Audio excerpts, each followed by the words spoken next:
नमस्कार, आप live cities देख रहे हैं। मैं हूं गरिमा भारती। कहा जाता है कि बिहार का इतिहास इतना धनी है, यहाँ की विरासत इतनी धनी है कि अगर इसका सही ढंग से उपयोग किया जाए, इसका प्रस्तुतिकरण सही ढंग से हो तो हमारी आने वाली पीढ़ियां भी इससे लाभान्वित हो सकती है। लेकिन अफसोस की बात है कि उतनी कोशिशें नहीं हो पाती जितना कुछ हमारे पास है। सरकार अभी थोड़ी बहुत कोशिश कर रही है, लेकिन जरूरत है कि आम लोग भी इसमें शामिल हो और सरकार भी इसकी तरफ कदम बढ़ाए। टूरिज्म को और ज्यादा बिहार में डेवलप किया जाए ताकि लोग बाहर से आए और बिहार की जो खासियत है उसको देखें, उसको सराहें और दुनिया भर में इसका प्रचार हो सके। लेकिन अभी एक कोशिश की जा रही है शाहबाद के लोगों की तरफ से। शाहबाद महोत्सव रखा गया है और इस महोत्सव के जो संयोजक है अखिलेश कुमार हमारे साथ इस वक्त मौजूद हैं। आपका लाइव सिटीज में बहुत बहुत स्वागत है। धन्यवाद गरिमा जी। सबसे पहले तो आपको बहुत बहुत शुभकामनाएं कि आप लोग एक बहुत बेहतरीन प्रयास कर रहे हैं अपने इलाके के लिए और वहां पर जो आपको मिला है विरासत में उन सभी चीजों के प्रेजेंटेशन के लिए। जी, अपनी कला और संस्कृति को संजो कर रखना और उसे दुनिया के पटल पर लाना सबका दायित्व बनता है और उसी के तहत अपना एक प्रयास किया जा रहा है। तो ये जो शाहबाद महोत्सव है वो कब होने वाला है? जी, शाहबाद महोत्सव आगामी 3, 4 और 5 दिसंबर को होने वाला है।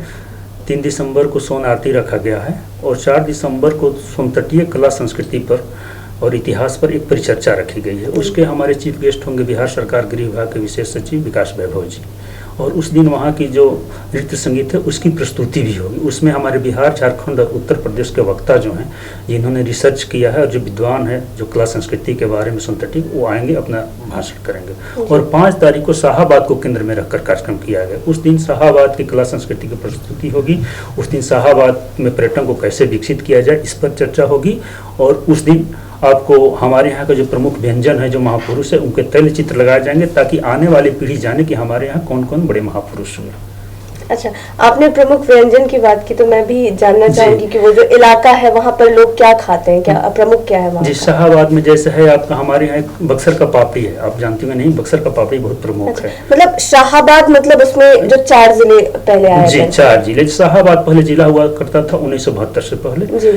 10 नवंबर 1972 को विभाजन हो गया, रोहतास और भोजपुर हो गया, और उसके बाद 2 जिले और बन गए आपको, बक्सर और कैमूर। ये चारों जिले 1972 से पहले शाहबाद के नाम से हुआ करते थे। तो उसी को जोड़कर एक कार्यक्रम रखा गया। एक ही बोलचाल है, खान पान है, भाषा है, शैली है, सारा एक ही रह गया है। तो उसी को लेकर कर, जैसे आपका चेनारी का गुड़ का लड्डू है। अच्छा। बहुत स्वादिष्ट होता है। एक हमारे यहाँ क्वाथ का बेलग्रामी होता है, अद्भुत उसका अनूठा। फिर ब्राउन का सिंघाड़ा है। एक बेतरी का चावल होता है। अच्छा। बहुत प्रसिद्ध है, वो हमारे फ्लिपकार्ट से बिकता है अमेरिका वगैरह में। यहाँ के लोग नहीं जानते हैं। हाँ बिल्कुल, बाहर के लोग जानते हैं। मैंने भी बहुत सारी चीजें अभी सुनी। इन सब चीजों का प्रचार प्रसार बहुत ज्यादा जरूरी है। जी जी, तो उसके लिए हम एक स्टॉल लगाएंगे ताकि लोग जाने कि हमारे यहाँ का प्रमुख है और इसका राष्ट्रीय पहचान दिया जाए। और दूसरी तरफ हमारे जो महापुरुष हैं और उनकी सारी तैल चित्र लगेंगे कि कौन है, क्या इनकी भूमिका रही है, हमारे यहाँ कौन पूर्व मुख्यमंत्री थे, कौन शासक थे, कौन प्रशासनिक अधिकारी थे, कौन विद्वान थे, नृत्य संगीत के क्षेत्र में कौन थे, जैसे बिस्मिल्लाह खान थे, उनके नाम पर हम लोग पुरस्कार इस बार शुरू कर रहे हैं। जैसे रत्न मिला था, संगीत के क्षेत्र में जो अच्छा करेंगे उनके नाम पे हम देंगे। इन साल से शुरू हो रहा है। इसके बाद हम लोग जो है एक शहादत, हमें निराला कमांडो हुआ करते थे जिनको परमवीर चक्र मिला है, उनके नाम पर हमने सैन्य वीरता के क्षेत्र में पुरस्कार देने वाले हैं। पत्रकारिता के क्षेत्र में हमारे यहाँ के हुआ करते थे सन्यासी भवानी दयाल जी, वो दक्षिण अफ्रीका में गांधी जी के साथ थे, उसमें पत्रकार थे। अच्छा। उनके नाम पे पत्रकारिता के क्षेत्र में जो हमारे यहाँ के लोग होंगे उनको पुरस्कृत करना है। और एक हमारे यहाँ वशिष्ठ नारायण सिंह हुआ करते थे जो गणितज्ञ थे, जिनको पद्म श्री मिला है, उनके नाम पर भी जो टॉप किए हैं हमारे यहाँ के लड़के, या तो पढ़ाई लिखाई में या फिर किसी प्रतियोगिता में, जैसे हमारे यहाँ बिहार का एक गौरव जो टॉप किया है अभी बीपीएससी में, मेरे ही यहाँ का है, शाहबाद का ही। मैट्रिक का जो टॉपर है वो हमारे ही यहाँ का है। तो ऐसे ऐसे लोगों को इनके नाम पर सम्मानित किया जाएगा। और शिक्षा में उल्लेखनीय योगदान देने के लिए विश्वामित्र के नाम पर पुरस्कार दिया जाएगा, क्योंकि विश्वामित्र ने उसी शाहबाद के धरती पर राम को शस्त्र और शास्त्र दोनों का शिक्षा दिए थे। अच्छा। जी, उसी शाहबाद के धरती पर। तो उनके नाम पर जो शिक्षा के क्षेत्र में उल्लेखनीय योगदान दे रहे हैं उनको सम्मानित किया जाएगा। इस तरह का हम लोग शुरू कर रहे हैं अपना। तो बिल्कुल ये बहुत एक अच्छी पहल है और सुनकर ही अच्छा लग रहा है कि इतनी सारी चीजें जो बिहार के भीतर है, जो शायद बहुत सारे बिहारी, मैं भी नहीं जान रही थी, जो आपने बताया, बहुत ही आपका जो प्रयास है सराहनीय है। कितने सालों से आप लोग ये महोत्सव कर रहे हैं? ये पहला बार? ये तीसरा बार हुआ। अच्छा। 2019 में कार्यक्रम शुरू हुआ था तो वो पहला हुआ था विक्रमगंज में, दूसरा हम लोग को जगदीशपुर में करना था कुंवर सिंह के जन्मभूमि पे, लेकिन कोरोना के चलते उसको वर्चुअल कराना पड़ा। मीटिंग नहीं पाई। तीसरा बार इस बार रोहतासगढ़ किला में हो रहा है। तो रोहतासगढ़ किले में आपको परमिशन मिल गई करने की? जी हाँ, परमिशन मिल गई। मैंने सारे लोगों को बगैर सूचना दिए कार्यक्रम इतना बड़ा कैसे होगा। जी, ये सारे जो सरकार के गाइडलाइन का पालन करते हुए किया जा रहा है। और रोहतास किला के बारे में आपको बता दें गर्मा जी कि वो आपको इस दुनिया का सबसे पुराना किला है। अच्छा। जैसे आप सनातन धर्म सबसे पुराना धर्म है और उसमें आप देखेंगे तो सतयुग सबसे पहले आता है। और सतयुग में राजा हरिश्चंद्र को लोग जानते हैं, सत्यवादी राजा हरिश्चंद्र के बेटे रोहितासुर थे, उन्होंने इस किला का निर्माण कराया था। उसके बाद त्रेता में भगवान राम है और द्वापर में कृष्ण है। तो द्वारिका उनका था, समुद्र में चला गया। राम जन्मभूमि को लेकर देखिए कहाँ जन्म होता है, इसके लिए इतना दिन लड़ाई चला, लेकिन वो किला आज एकदम जस के तस विराजमान है। तो उसी स्थान से किया गया है और एक कराने का मुख्य उद्देश्य है जैसे हम अपनी कला संस्कृति जो है उसको बढ़ावा दें। और पर्यटक जो चलते हैं, जो विदेशी पर्यटक आते हैं, बिहार में मेन होना चाहिए कि विदेशी पर्यटक आए और रुकें। तो जब चलते हैं वो बनारस से या सारनाथ से, तो राजगीर में या बोध गया उनका स्टे होता है। नहीं तो मेरा कहना है कि जो 250-300 किलोमीटर का दूरी है, ये स्टे हो एक बार रोहतास में, कैमूर में। तो वहां से जब चलते हैं तो पहाड़ी पे चढ़ जाएं। करकटगढ़ एक डैम है, उसके बाद रोहतासगढ़ किला है, शेरगढ़ किला, उसको घूमें। और एक बहुत बड़ा किला है जो रोहतासगढ़ किला है। और वहां चाहते हैं कि रात में कला संस्कृति का प्रस्तुति हो, जो हमारे यहाँ का परंपरागत नृत्य संगीत है, जैसे राजस्थान में और जगहों पर होता है। हाँ, जैसे बड़े-बड़े किलों में, जिन्हें होटलों में तब्दील जी हाँ, इस तरह इसको किया जाए। वहाँ प्रस्तुति हो, हमारे कला संस्कृति से रूबरू होंगे तो हमारा कला संस्कृति का बढ़ावा मिलेगा, वहाँ लोगों को रोजगार मिलेगा और एक स्टे मिल जाएगा। विदेशी पर्यटक भी लगातार जो 250-300 किलोमीटर जाते हैं, बीच में कुछ जगह नहीं देखने लायक, तो वहां मिल जाएगा। और ये संजोग कहिए कि हमारे यहाँ शाहाबाद में सब कुछ है, धार्मिक जिसमें रुचि है, धार्मिक और प्राकृतिक सौंदर्य इतना बढ़िया है।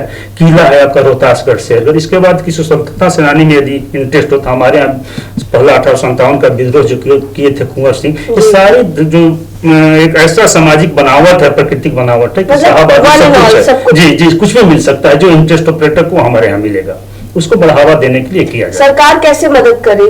कुछ हस्तक्षेप है सरकार? जी, सरकार, हम किसी का शिकायत और बड़ाई नहीं करेंगे। सरकार ने जिसने समझ में आया जितना किया, सब सरकार या जो जनप्रतिनिधि करते हैं, लेकिन उनको जागरूक करने के लिए एकजुट होकर किया जा रहा है। और इसी को लेकर के हमने 28 जुलाई 2021 को विधान परिषद में जब विधानसभा का सत्र चल रहा था, मीटिंग किए थे, तो अच्छा संजोग कहिए, अच्छा संकेत कहिए, सारे दल के लोग, राजद, भाजपा, जदयू, कांग्रेस, सारे लोग एक साथ जुटे थे और बोले थे कि पहले माटी तब पार्टी।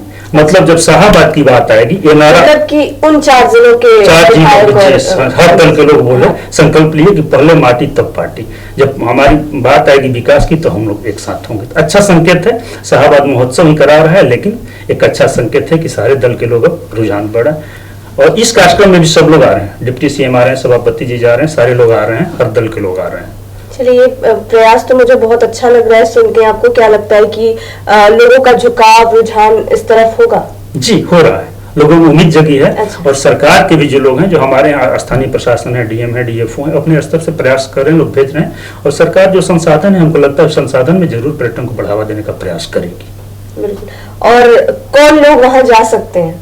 लेकिन आप लोग आमंत्रित कर रहे हैं, आम लोग जो दूसरे जिलों से, दूसरे देशों से आते हैं, वो शामिल हो सकते हैं? जी, सारे लोगों को आमंत्रित किया जा रहा है, सारे लोगों को आमंत्रित किया जा रहा है जो भी आए वहाँ। और वहाँ आज हम वहाँ महोत्सव में तो सबको खाने पीने से रहने के लिए सारी व्यवस्था की जा रही है। आइए, मेरे कर्मभूमि, मेरे जन्मभूमि को देखिए, ऐतिहासिक स्थल को। और मेरे ही नहीं है, ये मानव सभ्यता के विकास का एक जगह है रोहतासगढ़ किला, जहाँ राजा हरिश्चंद्र के समय का है। तो सबको बुलाया जा रहा है। मैं चाहूंगा कि सारे लोग आए किला में और हमारे संस्कृति और इतिहास से रूबरू हों। बिल्कुल, आपका हमारे साथ जुड़ने के लिए बहुत बहुत धन्यवाद। और आप ये जो प्रयास कर रहे हैं सचमुच में बहुत सराहनीय है और उम्मीद करते हैं कि आप इसमें सफल हो। और आपके तरह अलग अलग, क्योंकि बिहार के हर एक जिले का अपना खुद का एक इतिहास है, उनके पास अपनी विरासत है, तो इन सभी चीजों का प्रचार प्रसार होना बहुत ज्यादा जरूरी है। और इन्होंने जो प्रयास किया है, उम्मीद करते हैं कि आगे चलकर ये प्रयास बहुत ज्यादा सफल हो और बिहार के अलग अलग इलाकों से इस तरह के प्रयास देखने को मिले, ताकि बिहार का नाम पूरी दुनिया में रोशन हो सके। लाइव सिटीज के साथ आप बने रहे, हमारे चैनल को सब्सक्राइब करें। ये वीडियो फेसबुक पर देख रहे हैं तो पेज को लाइक करें, साथ ही साथ हमें ट्विटर पर जरूर फॉलो करें। धन्यवाद।